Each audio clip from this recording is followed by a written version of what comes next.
नमस्कार. येणारी अनेक प्रकारची संकटे ती सर्व दूर व्हावी आणि त्यापासून आपले रक्षण व्हावे यासाठी या कृष्णाच्या स्तोत्राचे नित्यपठण करावे. श्री गणेशाय नमः. वसुदेवसुतं देवं कंसचाणूरमर्दनं देवकी परमानन्दं कृष्णं वन्दे जगद्गुरुम्.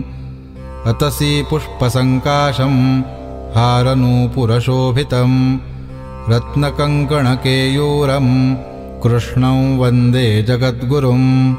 कुटिलालकसंयुक्तं पूर्णचन्द्रनिभाननं विलसत्कुण्डलधरं कृष्णं वन्दे जगद्गुरुम्. मन्दारगन्धसंयुक्तं चारुहासं चतुर्भुजं बर्हिपिच्छावचूडाङ्गं कृष्णं वन्दे जगद्गुरुम्. उत्फुल्लपद्मपत्राक्षं नीलजीमूतसन्निभं यादवानां शिरोरत्नं कृष्णं वन्दे जगद्गुरुम्. रुक्मिणीकेलिसंयुक्तं पीताम्बरसुशोभितम् अवाप्ततुलसीगन्धं कृष्णं वन्दे जगद्गुरुम्.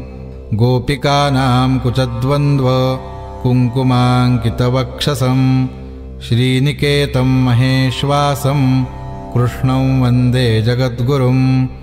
श्रीवत्साङ्कं महोरस्कं वनमालाविराजितं शङ्खचक्रधरं देवं कृष्णं वन्दे जगद्गुरुम्. कृष्णाष्टकमिदं पुण्यं प्रातरुत्थाय यः पठेत् कोटिजन्मकृतं पापं स्मरणेन विनश्यति. श्रीकृष्णार्पणमस्तु.